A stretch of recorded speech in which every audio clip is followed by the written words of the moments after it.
HDL का कम होना गड़बड़ है।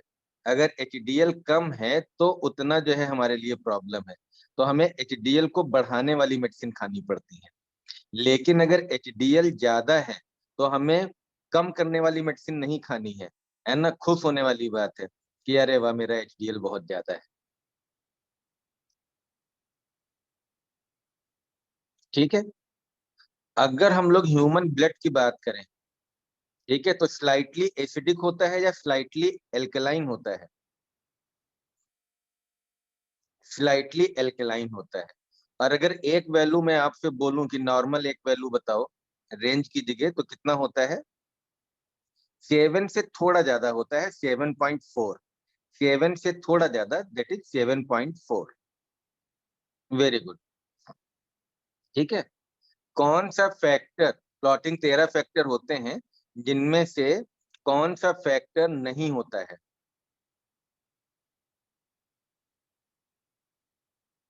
6 नंबर। तो आप आधा कर दो, 6 6 6 12। 6 नंबर नहीं होता है because 6 number is activated factor 5। 6 is activated factor 5।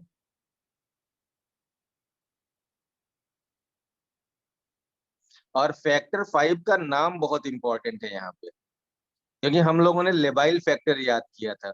फटे पड़े थे कैल्शियम लाल सड़े अनार से।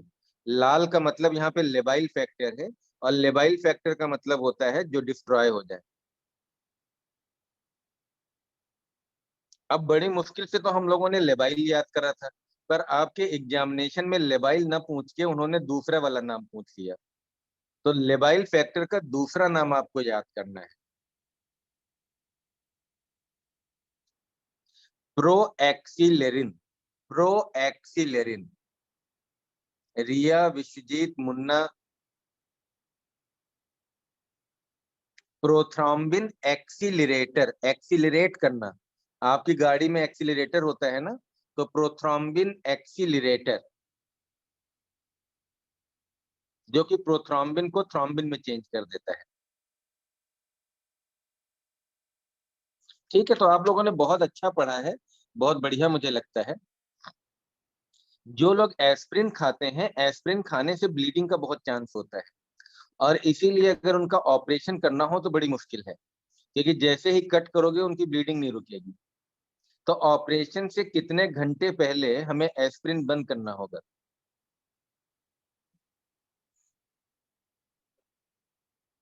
एंजाइना के जो पेशेंट होते हैं वो एस्प्रिन खाते हैं, या MI के जो पेशेंट होते हैं, तो MI के पेशेंट का अगर ऑपरेशन करना है तो उनका एस्प्रिन 7 दिन पहले बंद करना होगा, क्योंकि 7 दिन में जितनी भी प्लेटलेट हैं वो नई बन जाती है ना। क्योंकि प्लेटलेट की जो लाइफ है, नॉर्मल प्लेटलेट की लाइफ कितनी होती है? तो लगभग 1 week, 7 to 10 days.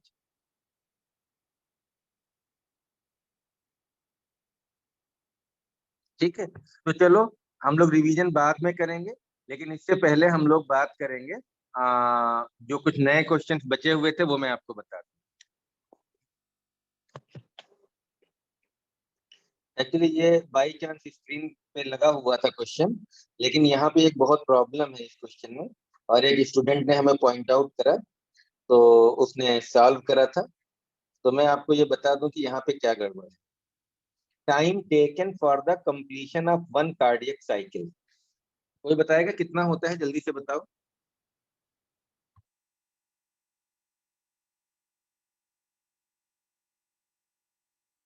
Munna Kumar ने बताया 0.8 सेकेंड। 0.8 सेकेंड। यशस्विनी, बिल्कुल सही दोनों लोगों ने बताया, एक्चुअली इट इज 0.8 सेकेंड। अच्छा, आप लोगों से मुझे एक और भी बात कहनी है। अगर आपको कोई भी क्वेश्चन लगता है कि उसका आंसर गलत दिया हुआ है, तो प्लीज आप उसको नोट करके अपनी कॉपी पे, है ना, और स्क्रीनशॉट शायद नहीं हो पाती है, तो आप हमें तुरंत उसको भेज दें, है ना, ग्रुप में डाल दें बल्कि। तो हम उसको काउंटर चेक करके अगर आंसर गलत होगा तो उसको हम सही कर देंगे, जिससे कि बाकी बच्चों को प्रॉब्लम ना हो। क्योंकि अगर कई बार टेक्निकल मिस्टेक्स होती हैं, है ना, टाइप करे जाते हैं क्वेश्चन, आंसर टिक किए जाते हैं, फिर जो हमारा स्टाफ होता है वो उसको करता है, टीचर एक बार देखता है, लेकिन फिर भी गलतियों के चांस होते हैं। ऐसी कंडीशन में जरा सा भी अगर आपको डाउट है तो आप रिपोर्ट भी कर सकते हो, और रिपोर्ट वहां पे ऑप्शन आता है, और या आप जो है सीधे उसको नोट करके आप हमें लिख के दे दो कि ये आंसर दिया हुआ था, ये होना चाहिए। तो अगर वो आपका सही होगा तो हम आपको सही कर देंगे, जिससे कि बार बार वो चीजें ना गलत हो। तो 0.8 सेकेंड होता है, जबकि इसमें गलती से 0.08 सेकेंड आ गया है।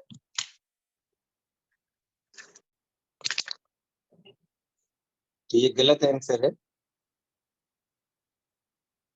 और जो सही आंसर है वो है 0.8 सेकेंड। ठीक है, अब आप ये देखो कि क्या होता है, कैसे गड़बड़ हो गया, क्या गड़बड़ हो गया। तो कार्डियक साइकिल होता क्या है? तो कार्डियक साइकिल का मतलब होता है कि एक इवेंट पूरा, वन इवेंट, एक धड़कन, या ऐसे कर लो इसमें, है ना। वन कार्डियक साइकिल मीन्स दो धड़कनों के बीच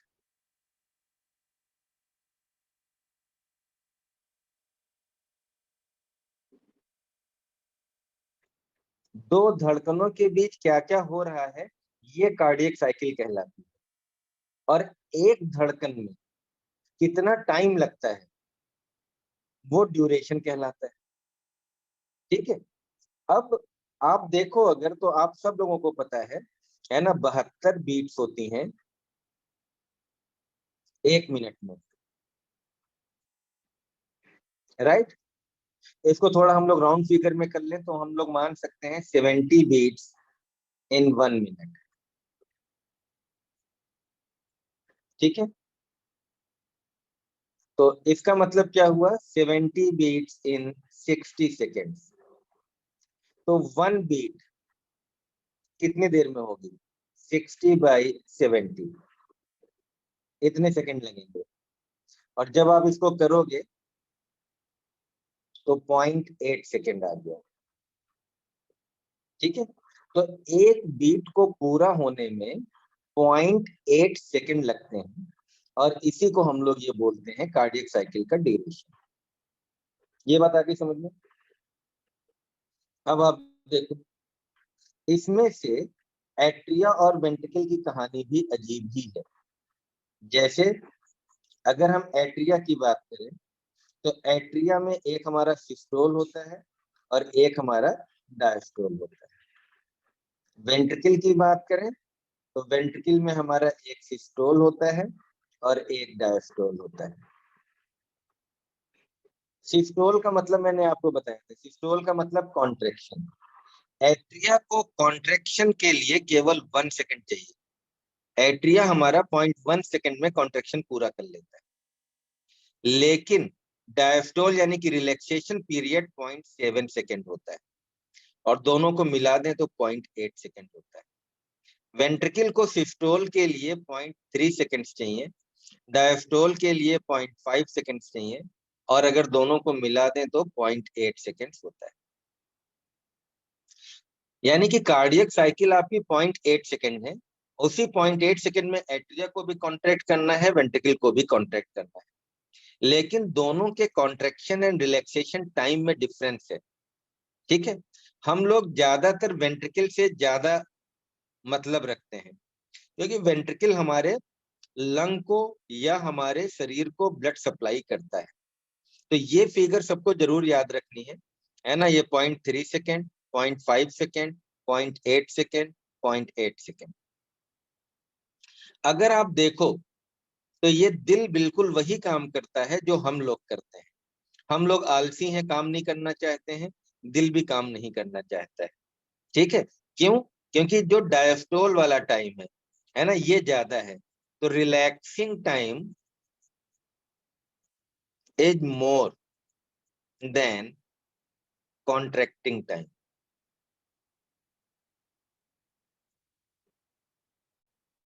मतलब जब वो मेहनत कर रहा है तो उसको 0.3 सेकेंड मेहनत करता है, और 0.3 सेकेंड मेहनत करने के बाद 0.5 सेकेंड आराम करता है। फिर 0.5 सेकेंड के बाद कॉन्ट्रैक्ट करेगा, 0.3 सेकंड कॉन्ट्रेक्शन में टाइम लगेगा और फिर उसको रिलैक्स करने में 0.5 सेकंड लगेगा। ठीक है। एट्रिया में तो ये और भी ज्यादा आलसी हो जाता है, 0.7 सेकंड। तो अब समझ में आ गया। तो इस क्वेश्चन का आंसर कल गलत टिक हो गया था, अभी भी गलत है, मैं आज इसको सही करवा दूंगा। ठीक है, तो आप लोग इसको याद रखेंगे, कार्डियक साइकिल आपका 0.8 सेकंड होता है ना। सब लोग अच्छे से याद कर ले। तो एक बार चैट सेक्शन में आओ।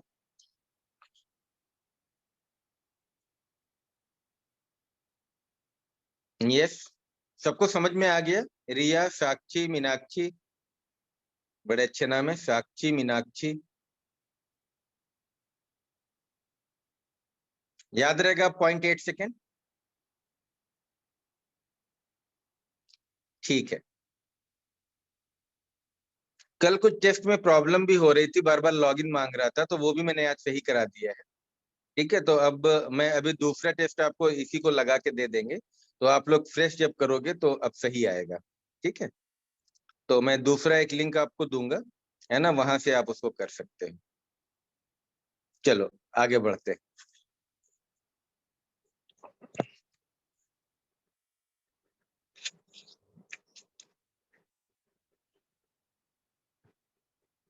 ये वाला क्वेश्चन भी देख लें हम लोग। Normal range of percentage of lymphocyte, ये बड़ा इंपॉर्टेंट क्वेश्चन है। और आपको दो चीजें पता होंगी, एक टीएलसी और एक डीएलसी।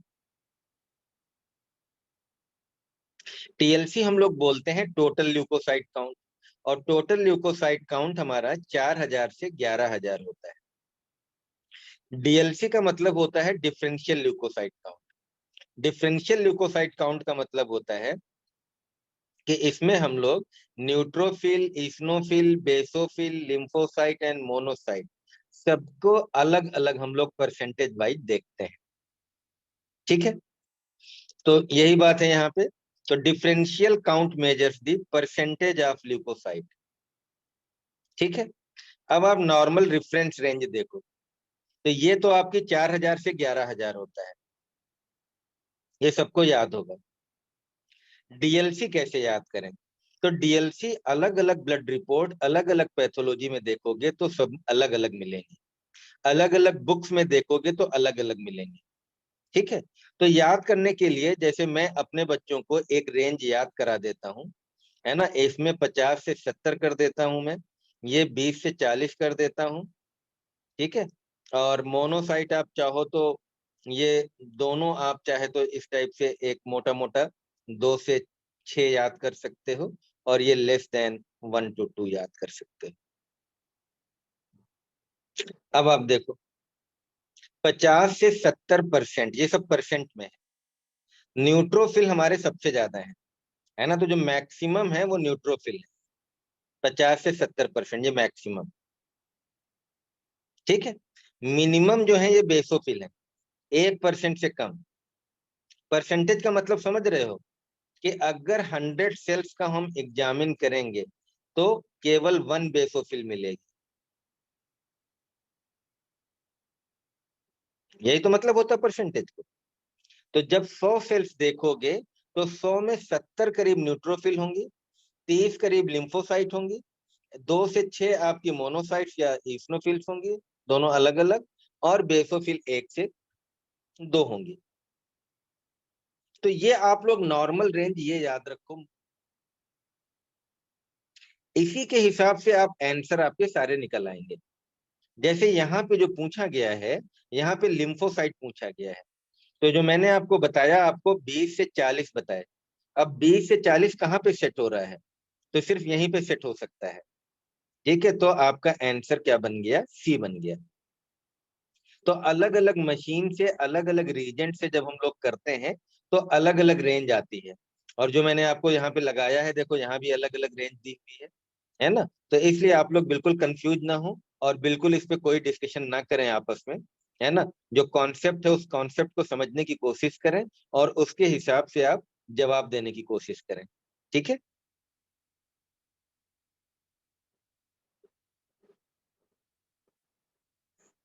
अब आप आगे आ जाते हैं।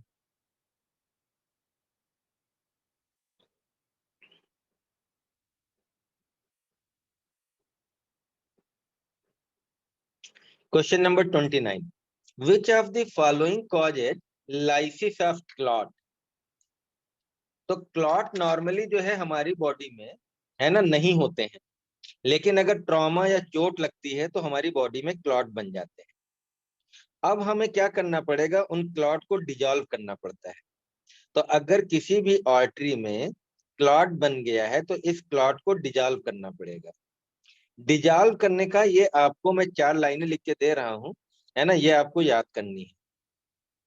क्या होता है कि हमारी बॉडी में ब्लड में प्लाज्मिनोजन होता है, और जब हमें क्लॉट को डिजॉल्व करना होता है तो this plasminogen is change into plasmin.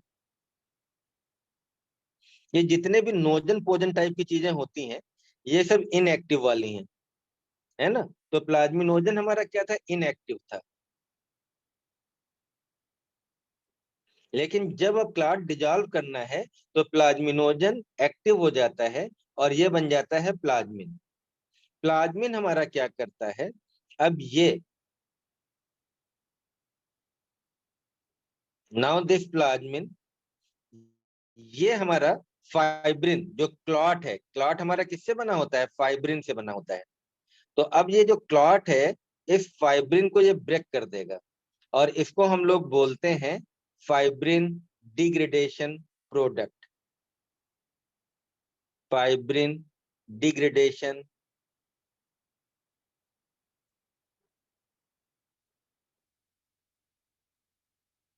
Product, FDP। तो फाइब्रिन को ये छोटे छोटे प्रोडक्ट्स में, है ना, ये ब्रेक कर देता है। और इस तरीके से यहाँ पे अगर आप देखो तो ये आपका क्या हो गया, डिजोल्यूशन ऑफ फाइब्रिन या डिजोल्यूशन ऑफ क्लॉट। यही यहाँ पे क्वेश्चन पूछा गया है प्लाज्मिन के बारे में। एक चीज यहाँ पे और आपको बता दूं कि एक्चुअली प्लाज्मिनोजन प्लाज्मिन में कैसे कन्वर्ट होता है। तो इसके लिए यहाँ पे TPA निकलता है, TPA। अब ये TPA क्या होता है ये आपको याद करना है। तो व्हाट इज द TPA? तो TPA is tissue plasminogen activator. ये हमारा टिश्यू से रिलीज होता है जो इंजर्ड टिश्यू होता है, और ये प्लाज्मिनोजन को एक्टिवेट करता है। तो इसीलिए इसको बोलते हैं TPA, टिश्यू प्लाज्मिनोजन एक्टिवेटर। ठीक है, तो ये भी समझ में आ गया होगा आपको। अब नेक्स्ट हम लोग बात करते हैं एल्बुमिन इज सिंथेसाइज्ड बाय। तो ये सबको पता है, किसी को कोई कंफ्यूजन नहीं होना चाहिए, है ना, इट इज लीवर। अब ये लीवर क्यों है मैं आपको बता देता हूँ। तो हम लोग पढ़ते हैं प्लाज्मा प्रोटीन्स के बारे में, क्योंकि हमारे ब्लड के प्लाज्मा में बहुत सारी प्रोटीन्स होती हैं। ठीक है, और ये जो प्लाज्मा में प्रोटीन्स होती हैं इनकी खास बात होती है कि सिंथेसाइज कहाँ होती हैं। तो सिंथेसाइज इन लीवर।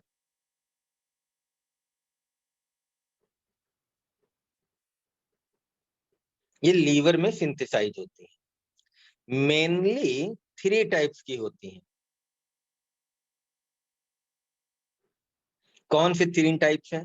तो number 1 albumin, number 2 globulins, number 3 fibrinogen. तो 3 टाइप की प्रोटीन्स हैं, एल्बुमिन, ग्लोबुलिन्स एंड फाइब्रिनोजन। अब इन तीनों के काम क्या क्या होते हैं ये आपको याद करने पड़ेंगे। तो जो एल्बुमिन है ये mainly responsible for oncotic pressure, maintaining oncotic pressure.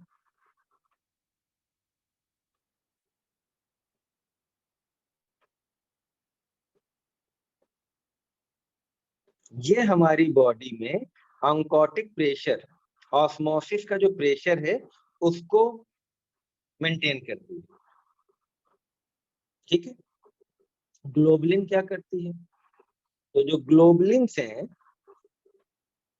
जो हम लोगों ने कल पढ़ा था, है ना, तो मेनली इम्यूनोग्लोबुलिन्स, आईजी, इम्यूनोग्लोबुलिन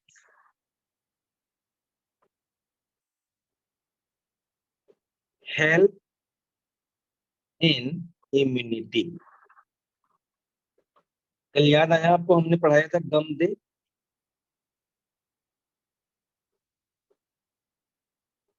फिर बात आती है फाइब्रिनोजन की।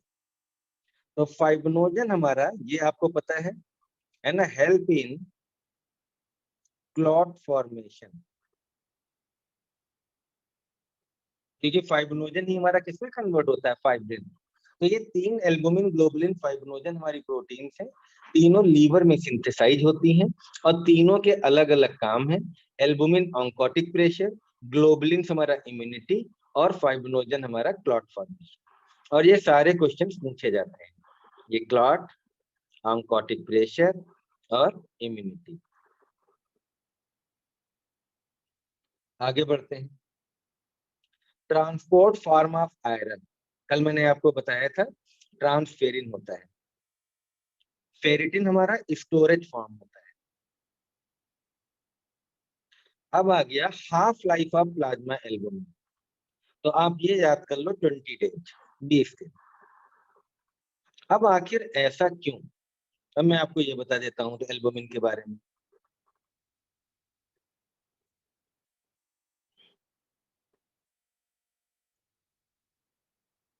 अब देखो, ये है आपके ब्लड वेसल, और इस ब्लड वेसल्स के चारों तरफ है सेल्स, ठीक है। और ये है आपका प्लाज्मा। तो यहाँ पे जो एल्बुमिन है, मेंटेन ऑस्मोटिक प्रेशर।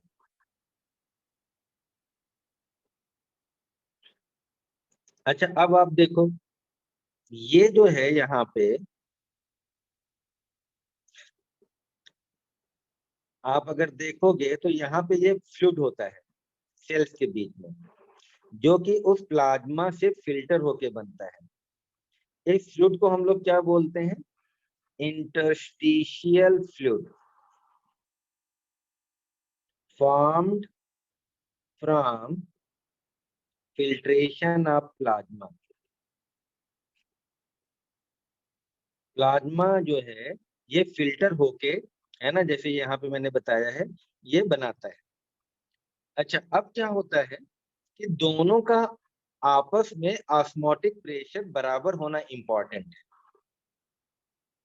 और ये एल्बुमिन मेंटेन करता है। लेकिन मान लो थोड़ी देर कि किसी को किडनी डिजीज हो जाती है,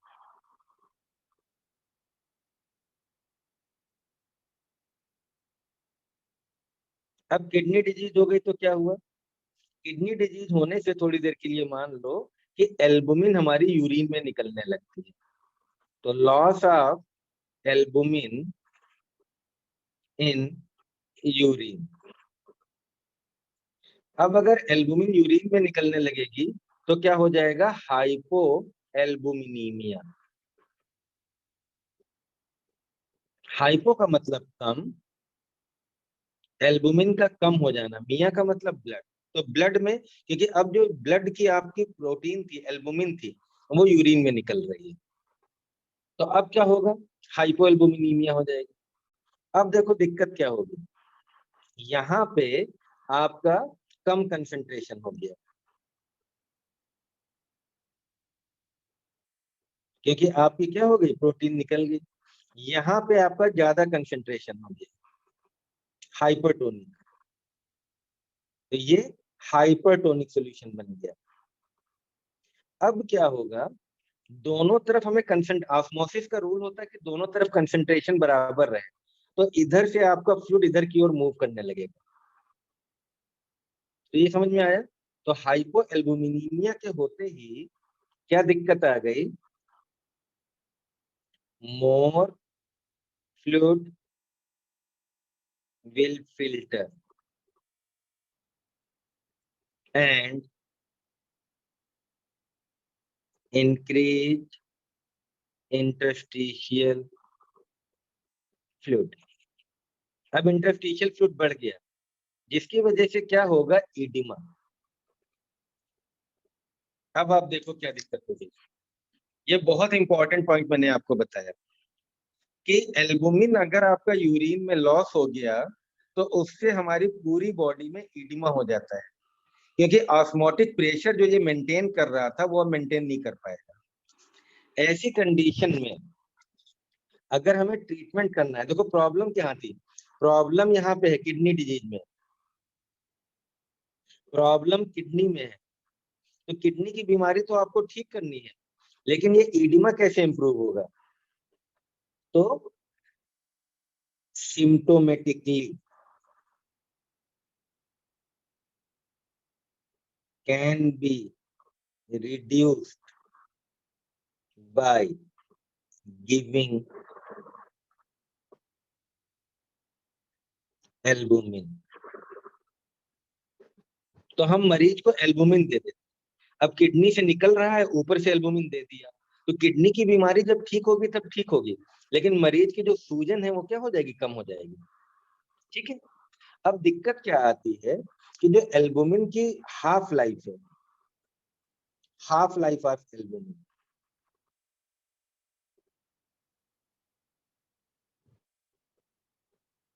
ये लगभग 3 वीक होती है। 3 वीक का मतलब आप समझ गए, 21 डे।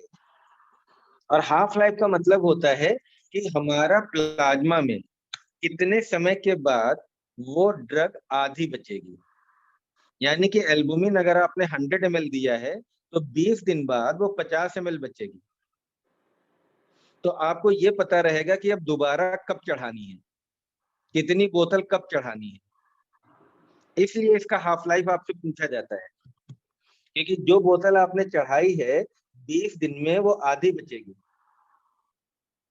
ठीक है।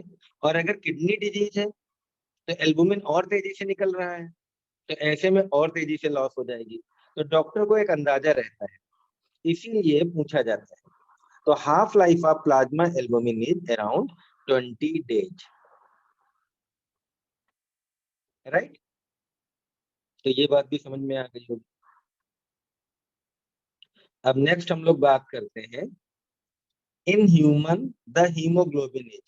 इतने सारे हीमोग्लोबिन दिए हुए हैं, आपको तो इसमें एक ही पता होगा मेनली, है ना, HbA। ठीक है। तो बात कर लें हम लोग हीमोग्लोबिन की।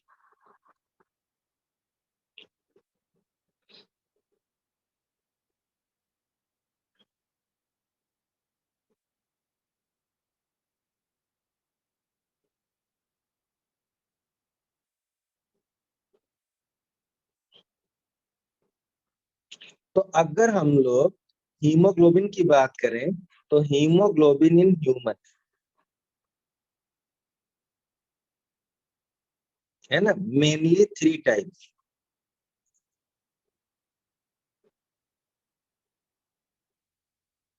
Mainly 3 types. कौन कौन से होते हैं, पहला HbA, दूसरा HbA2, और तीसरा HbF। ठीक है। HbA जो है, इसको हम लोग एडल्ट हीमोग्लोबिन भी बोलते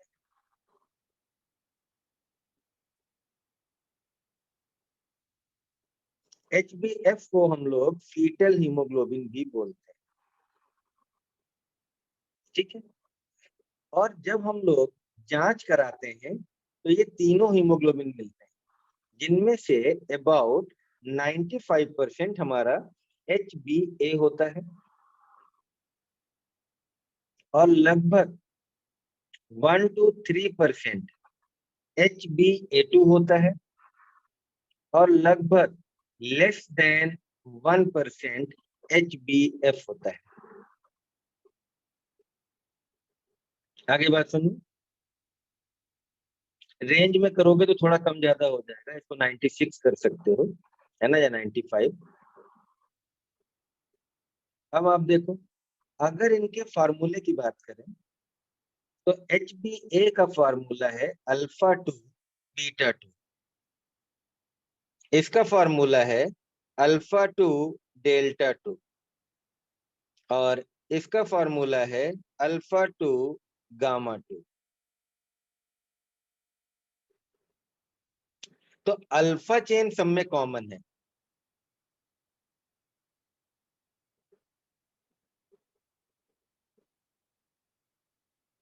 और इसका मतलब समझ में आता है, दो अल्फा की चेन है, दो बीटा की चेन है। ठीक है, दो अल्फा है, दो डेल्टा है, दो अल्फा है, दो गामा है। ठीक है, तो समझ में आ गया। अब कुछ एबनॉर्मल हीमोग्लोबिन होते हैं।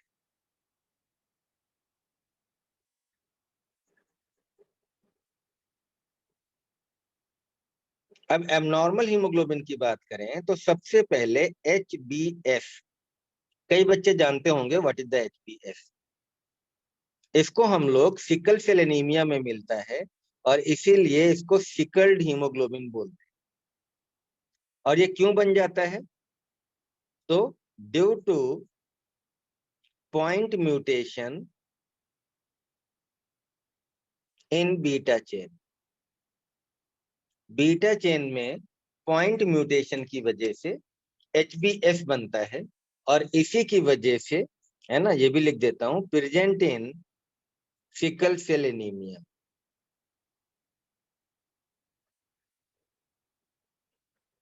ठीक है, तो ये एबनॉर्मल हीमोग्लोबिन है जिसको हम लोग बोलते हैं HbS।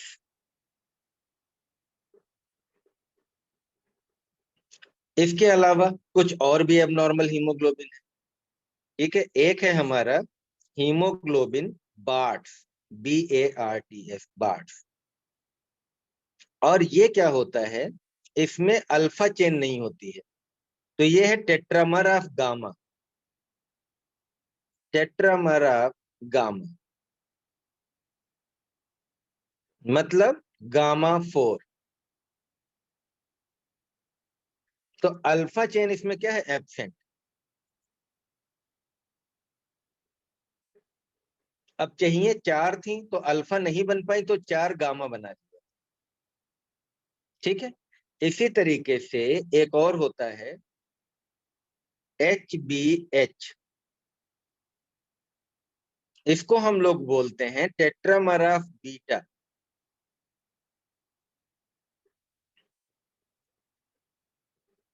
बीटा 4। इसमें भी अल्फा नहीं है। ठीक है, और अगर अल्फा चेन ना हो, अल्फा चेन ना बन पाए, तो इस बीमारी को हम लोग बोलते हैं अल्फा थैलेसीमिया। तो प्रेजेंट इन अल्फा थैलेसीमिया। अब आप समझ में आ गया। थैलेसीमिया दो तरीके की होती हैं, अल्फा थैलेसीमिया, बीटा थैलेसीमिया। तो अल्फा थैलेसीमिया में अल्फा चेन या तो नहीं होती, एब्सेंट, और रिड्यूस्ड या कम अमाउंट में होती। बीटा थैलेसीमिया में बीटा चेन एब्सेंट या रिड्यूस्ड अमाउंट में होती। तो यहाँ पे देखोगे, हीमोग्लोबिन बार्ट और हीमोग्लोबिन एच, इन दोनों में अल्फा चेन नहीं है। तो ये दोनों हमारी अल्फा थैलेसीमिया में ये हीमोग्लोबिन पाए जाते हैं। ठीक है, ऐसे ही अगर एक चार्ट यहाँ पे तो देखो दिया हुआ है ना, HbH। ये पूरा पढ़ने की जरूरत नहीं है, बस मैंने बना दिया, लगा दिया आपके लिए। Haemoglobin bards, tetramer of gamma, ये भी अल्फा थैलेसीमिया में है, ये भी अल्फा थैलेसीमिया में है। ठीक है, HbS point mutation in beta chain, sickled haemoglobin बोलते हैं। ठीक है, और ये सिकल सेल एनीमिया में पाया जाता है। ठीक है, फिर एक होता है HbM। HbM को हम लोग बोलते हैं मेथिमोग्लोबिन। और मेथिमोग्लोबिन में क्या होता है, जो आयरन होता है वो हमारा ऑक्सीडाइज फॉर्म में होता है। तो फेरस स्टेट में होना चाहिए था, लेकिन अगर किसी भी वजह से, है ना, इसमें मैं ऐसी शॉर्ट में लिख देता हूं, iron is present in ferric state।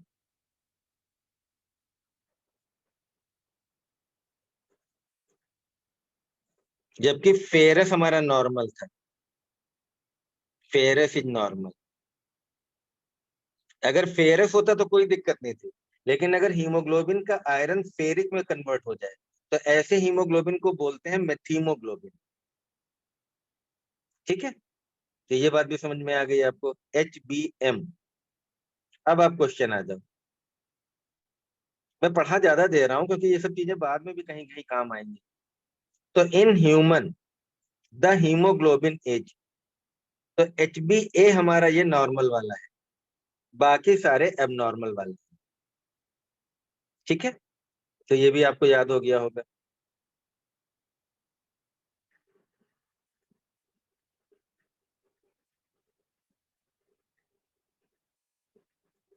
Important function of albumin is to maintain oncotic pressure. Increase in number of RBC is seen in polycythemia. तो पॉलीसाइथीमिया और एनीमिया, अगर आरबीसी बढ़ जाते हैं तो पॉलीसाइथीमिया, अगर आरबीसी कम हो जाते हैं तो एनीमिया, अगर न्यूट्रोफिल कम हो जाते हैं तो न्यूट्रोपीनिया। और ल्यूकेमिया तो सबको पता ही है, ल्यूकेमिया में क्या होता है ना, ब्लड कैंसर, है ना। तो नॉर्मल टीएलसी कितनी होती है, 4000 से 11000, लेकिन if TLC is more than 1 lakh तो हमारा क्या हो गया, ल्यूकेमिया, ब्लड कैंसर हो गया।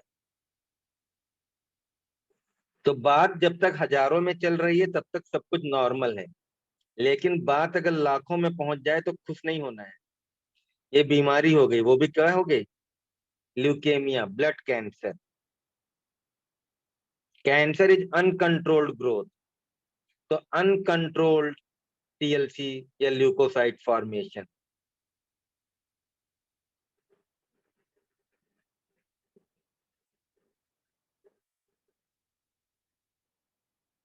ये बात आ गई आपको समझ में,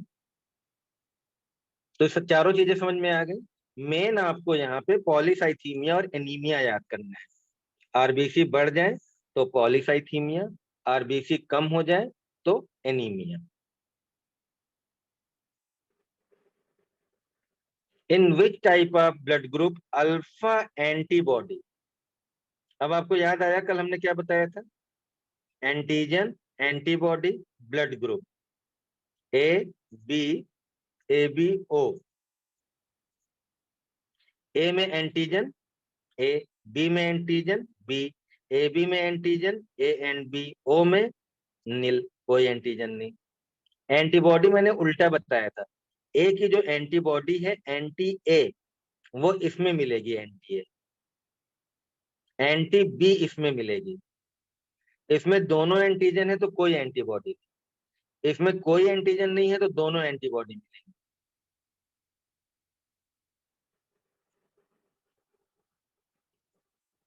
अब आप निकाल लो, in which type of blood group alpha antibody, तो अल्फा एंटीबॉडी ये अल्फा ए के लिए है, तो कौन सा ब्लड ग्रुप हो गया, बी, तो आंसर इज बी।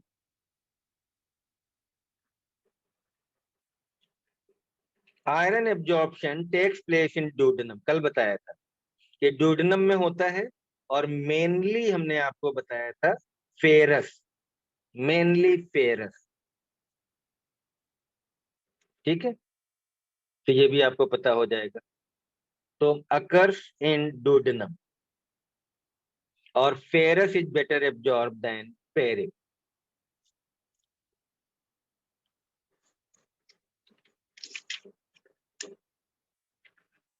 ठीक है, फिर बात आती है ग्लाइकेटेड हीमोग्लोबिन। अब ये ग्लाइकेटेड हीमोग्लोबिन क्या है, कितना होता है। ठीक है, तो ये जो ग्लाइकेटेड हीमोग्लोबिन है इसको हम लोग बोलते हैं HbA1c। ठीक है, और अगर इसकी नॉर्मल लेवल की बात करें तो नॉर्मल लेवल इसका है लेस देन 5.7। फिर प्री डायबिटिक्स, प्री डायबिटिक्स में आपका 5.7 टू 6.4। देन डायबिटिक्स, डायबिटिक्स में है मोर देन 6.5 और इक्वल टू 6.5। ये आपको याद करना है। तो मोटा मोटा आपको याद करना है कि अगर 6.5 से ज्यादा हो जाए तो आपको डायबिटीज हो गई। ये याद करना है।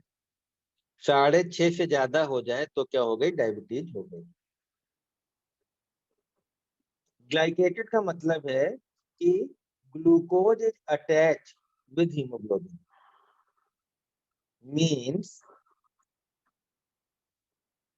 Glucose is attach with haemoglobin.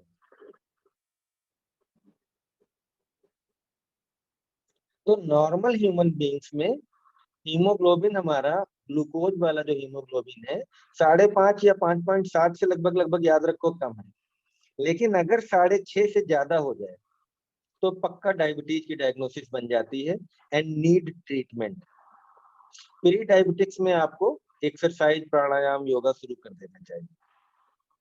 अब यहाँ पे आप अगर देखो तो 6.5 के आसपास क्या है इसी वाला ऑप्शन में। ये 8 बहुत ज्यादा हो जाएगा, 5 बहुत कम हो जाएगा। तो फिर एग्जैक्ट जब नहीं मिलता है तो हमारा जो सबसे पास में होता है वो लगा देते हैं। ठीक है, तो 6 से ज्यादा नहीं होना चाहिए। तो ये बात भी समझ में आ गई।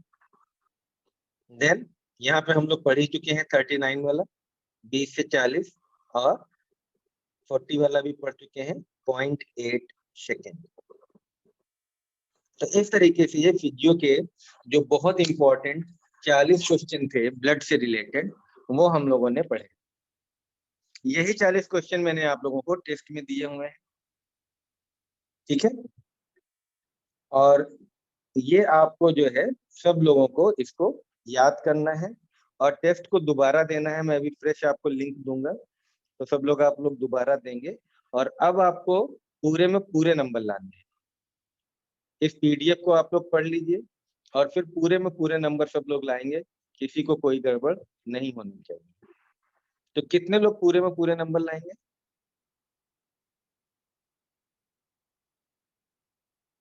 यस लिखो जो लोग लाना चाहते हैं।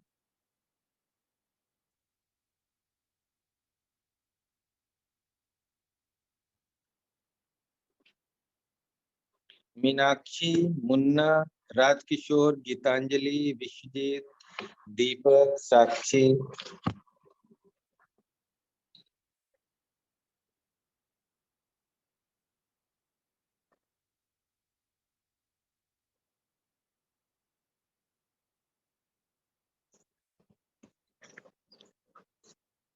ठीक है, कल मैंने जो आपको लिंक दिया था फ्री टेस्ट का, कितने लोगों ने फ्री टेस्ट अटेम्प्ट करा था?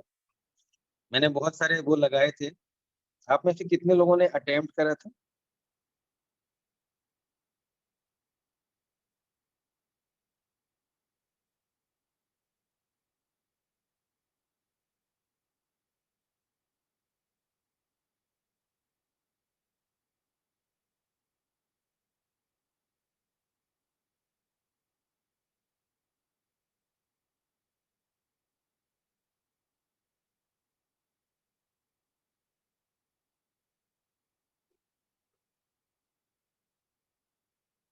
तो 1 मिनट आप लोग रुको, मैं कुछ आप लोगों को बताना चाह रहा हूँ।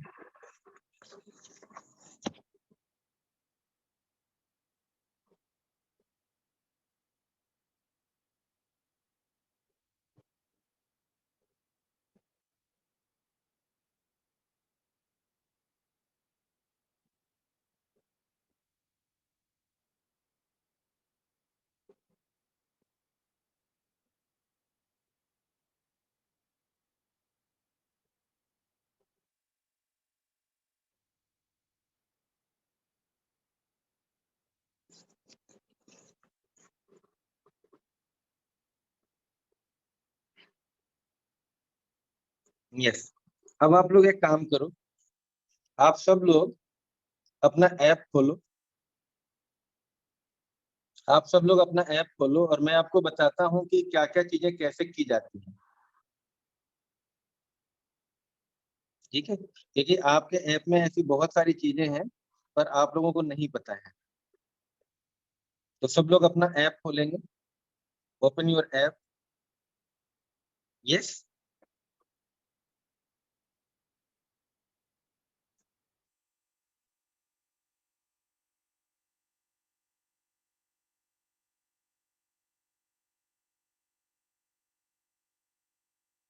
ओपन किया आपने?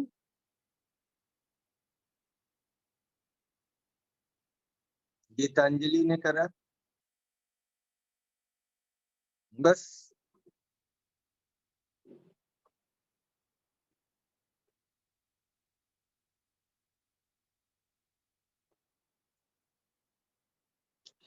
ऐप ओपन करते हैं तो सबसे ऊपर एक नीले रंग की स्ट्रिप है जहाँ पे 3 हॉरिजेंटल लाइन है और उसके बराबर में लिखा हुआ है doctor Manoj RX medical classes. तो जो 3 हॉरिजेंटल लाइन है आप लोग उनको टच करें।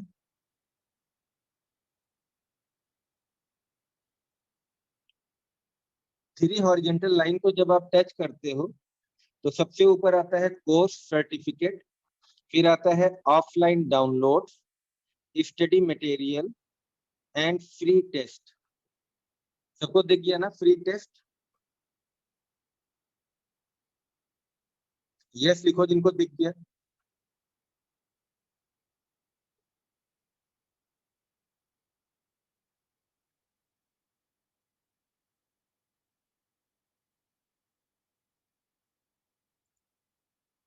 अब उस फ्री टेस्ट को आप लोग क्लिक करो।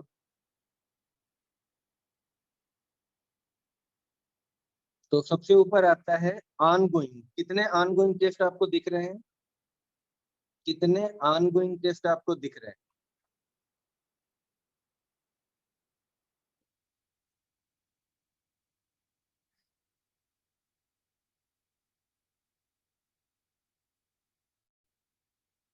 तो किसी को 56, किसी को 54, किसी को 58। फिर नेक्स्ट है अपकमिंग और फिर है अटेम्प्टेड। अटेम्प्टेड को आप लोग क्लिक करो।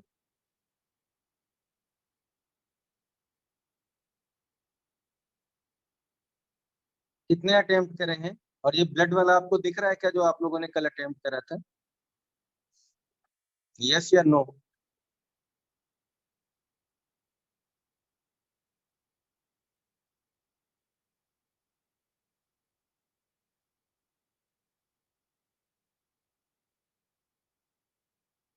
दिख रहा है, ठीक है। अब उस टेस्ट को आप ओपन करो। उस टेस्ट को जब आप क्लिक करोगे तो ओपन करोगे तो आपको एक रिपोर्ट दिखेगी। फर्स्ट अटेम्प्ट की रिपोर्ट है। फर्स्ट अटेम्प्ट में योर स्कोर, आपका कितना स्कोर आया था। तो सब लोग अपना स्कोर बताओ, फर्स्ट अटेम्प्ट में किसको कितना मिला?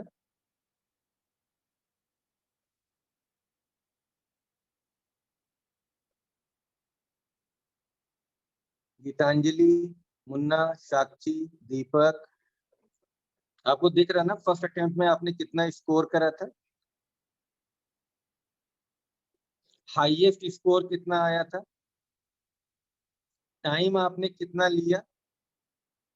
एवरेज टाइम स्टूडेंट्स ने कितना लिया? आपकी रैंक क्या है और आपकी ग्रेड क्या है? नीचे फिर ब्लू कलर से आ रहा है व्यू रिपोर्ट। तो व्यू रिपोर्ट को आप लोग क्लिक करो।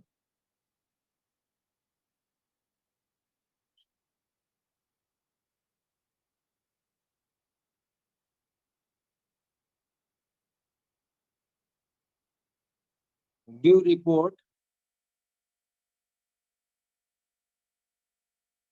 और व्यू रिपोर्ट जब आप लोग सिलेक्ट करते हो तो उसको स्क्रीन को एक फिंगर से ऊपर की ओर स्लाइड करो तो नीचे आपको दिखेगा share on WhatsApp. Total questions, correct answers, incorrect answer, partially correct answer, unattempted question and share on WhatsApp. सबको दिख रहा है? यस।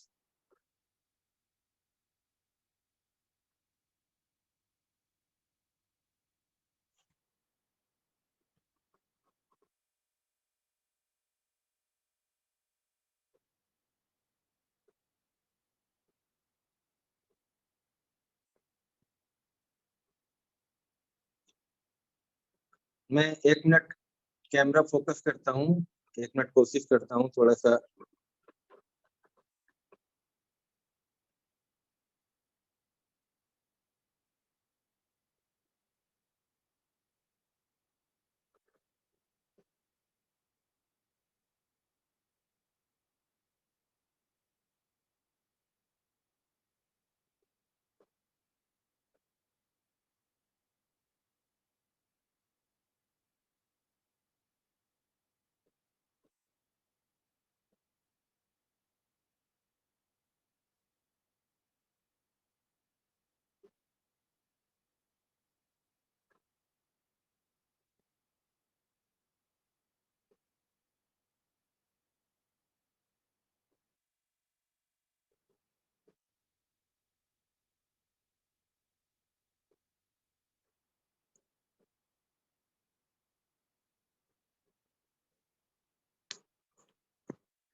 ठीक है, तो ये इस टाइप से आपको दिखता है। ठीक है, और इसमें अगर आप देखोगे तो नीचे की साइड में आपको दिख रहा है व्यू सॉल्यूशंस। ठीक है, तो ये व्यू सॉल्यूशंस आपको क्लिक करना है।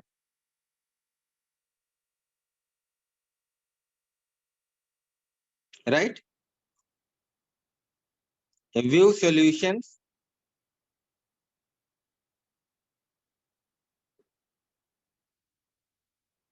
यहाँ पे जो मैं आपको बताना चाह रहा हूँ, आप लोग इसको देखो। सबसे पहले ऊपर के साइड में यहाँ पे आप दो आपको निशान दिख रहे हैं।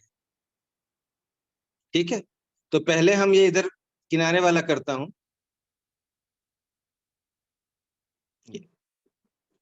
यहाँ पे आपको ये दिख रहा है कि आपने कौन से क्वेश्चन गलत करे हैं। कौन सा जो गलत है आपके, वो रेड कलर से हैं। जो सही है वो ग्रीन कलर से हैं। जो ब्लैंक है वो मतलब आपने अटेम्प्ट नहीं करे हैं। ठीक है, अब मान लो आपको देखना है कि आपने 9th नंबर में कौन सा गलत करा, क्या गलत कर दिया। तो आप 9th पे क्लिक करोगे। अब ये 9th नंबर का क्वेश्चन आ जाएगा। सुश्रुत अनुसार द्रव्य नहीं है ना। मैंने लगाया है वश्या और आंसर है तगर। तो यहां से मतलब आपको गलत और सही पता चल जाए। फिर आप बैक टू क्वेश्चन करो। और जो मैं आपको बताना चाहता हूं, इसके बगल में जो ये कीप जैसा निशान है, ये इसके जो 3 लाइनों के बगल में ये आपको दिख रहा है, दिस, इसको क्लिक करो। इसमें जब हम लोग क्लिक करते हैं तो इनकरेक्ट, करेक्ट और अनअटेम्प्टेड के ऑप्शन देता है। तो हमें यहाँ पे इनकरेक्ट को क्लिक करना है। अब जब आप इनकरेक्ट को क्लिक कर दोगे तो क्या होगा कि सारे इनकरेक्ट आपको दिखाएगा। अब आप यहां से नेक्स्ट करो, ये आ गया। फिर नेक्स्ट करो, ये आ गया। फिर नेक्स्ट करो, ये आ गया। फिर नेक्स्ट करो, ये आ गया। इसका मतलब जो क्वेश्चन आपने गलत करे हैं, उन क्वेश्चंस को आप बार बार रिवाइज कर सकते हो। उनको फिर से याद करो, क्योंकि आपको आंसर दिख रहा है और आपने क्या गलत करा था वो भी दिख रहा है। तो ये ऑप्शन जो कीप जैसा दिख रहा है, ये बहुत इंपॉर्टेंट है, क्योंकि यहां से आपको इनकरेक्ट या अनअटेम्प्टेड वाले क्वेश्चंस का रिवीजन कर सकते हैं। अनअटेम्प्टेड है तो ये अनअटेम्प्टेड आ गया, आपने कुछ भी नहीं लगाया था। अगर आप निगेटिव मार्किंग से बचने के लिए कुछ नहीं लगाया तो अनअटेम्प्टेड आ गया। तो आपको ये भी पता चल जाएगा क्या नहीं अटेम्प्ट करा था। इससे क्या है कि आपका टाइम बचेगा और आपके जो गलत, आप जिन पॉइंट पे अटक रहे हो उनका रिवीजन हो जाएगा। और इसके बाद जब आप इस टेस्ट को दोबारा दोगे तो आप 100% सही कर पाओगे। अगर आपको फिर से सारे देखने हैं तो यहाँ पे शो ऑल है, शो ऑल कर देंगे तो आपको सारे फिर से दिखने लगेंगे। अब ये 6 नंबर आपने सही करा है। अगला देखो,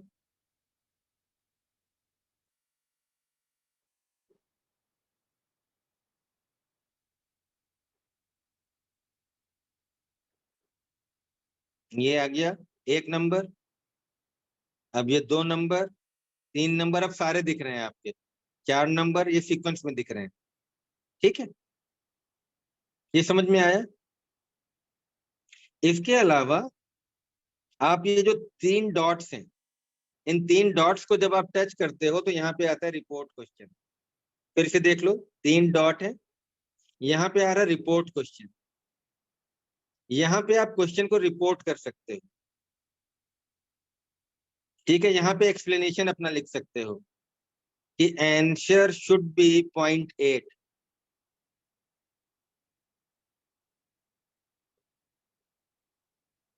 जो भी क्वेश्चन है आपको लगता है कि ये वाला आंसर होना चाहिए तो आप लिख सकते हो।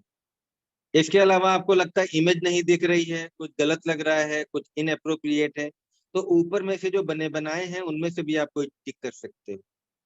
और इसको जब आप सबमिट करोगे तो ये सबमिट हो जाएगा और ये हमको पता चल जाएगा कि कुछ गड़बड़ है, आपको कुछ गड़बड़ लग रहा है।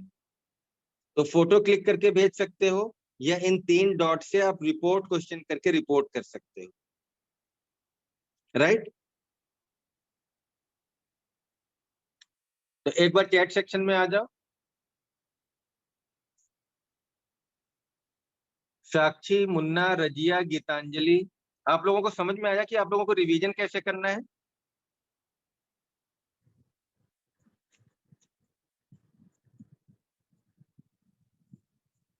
कितने लोगों को पहले से पता था वो लोग यस लिखें, और जिनको नहीं पता था वो लोग नो लिखें।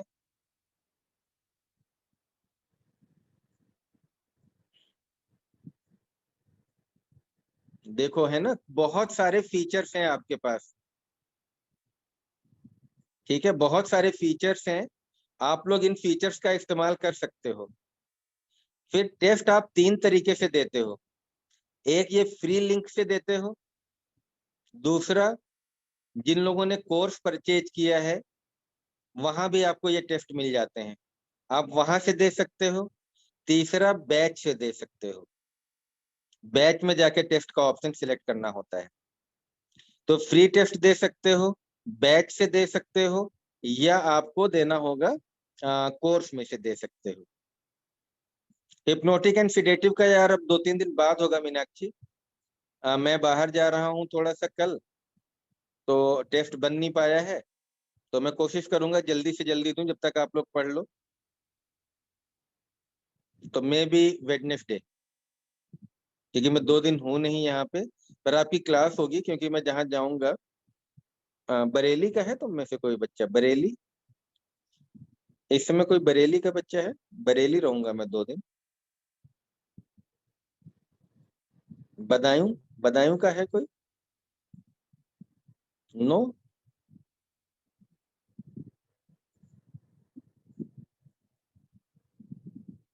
सब नो?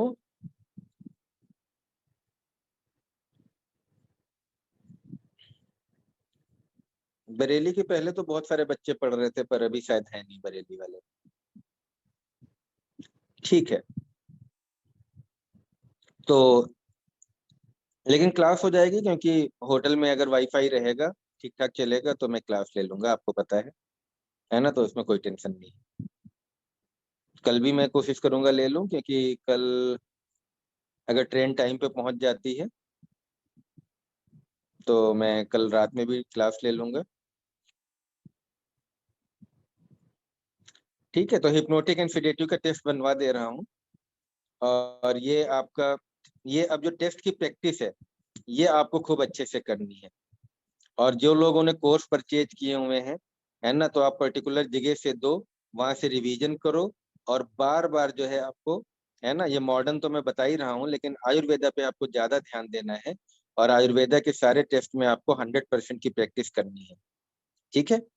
तो लेकिन आपको जो भी क्लासेज हो रही हैं, आप अपना टाइम मत वेस्ट करो, लाइव क्लासेस जरूर अटेंड करो, क्योंकि लाइव क्लासेस में आप आपका दिमाग, आप क्लास में और टीचर के साथ में होते हो।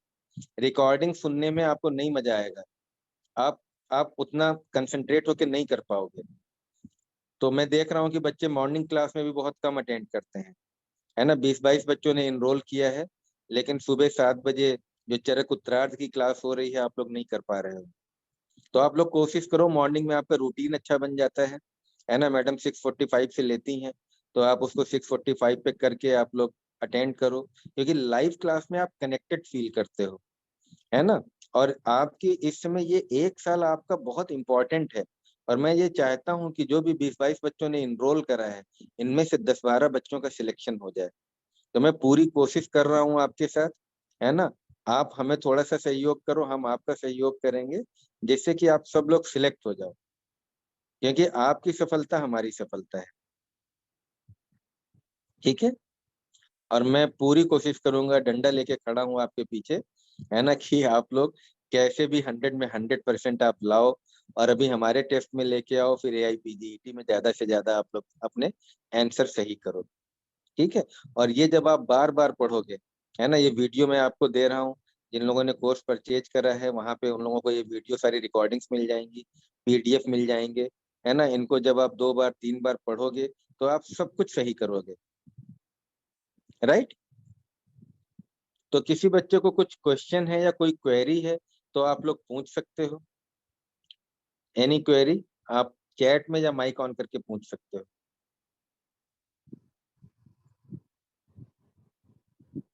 टेस्ट से रिलेटेड, ऐप से related, any suggestion, you are invited. Abha, Abha Dahiya. Yes sir. हाँ, तुम्हें अच्छी लग रही है क्लासेस? हाँ जी सर। चरक वाली तुम कर रही हो उत्तरार्ध की? जी सर ले रहे हैं। लाइव तो करती नहीं हो, मैं एब्सेंट ही रहती हो, रिकॉर्डिंग देख रही हो। नहीं सर, मैं प्रेजेंट ही होती हूँ, बीच में जैसे कभी कभी मतलब आज रह गया था क्योंकि तबीयत ठीक नहीं थी, उसी वजह से। अच्छा, तो जो रिकॉर्डेड था वो देख लिया तुमने? हाँ जी सर, देख लिया। और जो टेस्ट उसमें 3 है, चैप्टर 1 2 3 4 5, 5 तक हाँ के मैंने जी लगा सर, दिए थे। जी सर, एक टेस्ट दिया है चरक का, बाकी भी सर दे दूंगी मैंने। उसी में जब तुम खोलोगे, चरक उत्तरार्थ का फोल्डर खोलोगे, हाँ जी सर। तो उन्हीं चैप्टर के सीक्वेंस में मैंने लगा दिए हैं।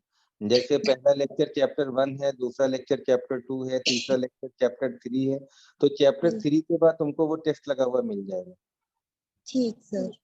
तो जितने भी बच्चे AIPGET जिन्होंने सब्सक्राइब कर रखा है, तो जब आप चरक उत्तरार्थ खोलोगे, तो जहाँ पे वो चैप्टर खत्म हो रहा है, और अभी वहां पे और भी टेस्ट आपको मिलेंगे, और फिर मैं टेस्ट का एक अलग भी फोल्डर बना के आपको दूंगा, और डेट वाइज जिसमें आपको करना होगा, प्रैक्टिस करना होगा। सेम आपका जो है आकाश वाली जो क्लास है सुश्रुत की, तो सुश्रुत के भी टेस्ट वहीं पे उनके लेक्चर के पास में लगाए जा रहे हैं। ठीक है। तो अगले 8-10 दिन में और उसको सही किया जा रहा है, फोल्डर तुम लोगों का बार बार हम लोग अपडेट कर रहे हैं। तो जैसे जैसे अपडेट होते जाएंगे, आपको आसानी होती जाएगी, और आप उसको पढ़ते चले जाओगे। राइट। तो ठीक है। Sakshi, Rahul, Pari, Kavita. Hello Kavita. Kavita mike on करो।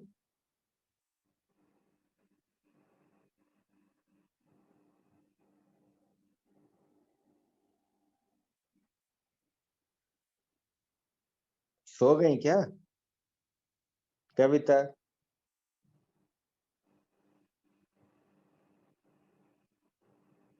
आफताब।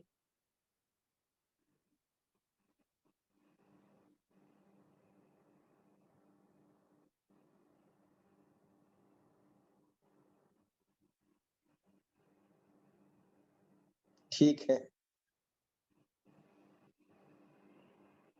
चलो, लोग बात नहीं करना चाह रहे हैं।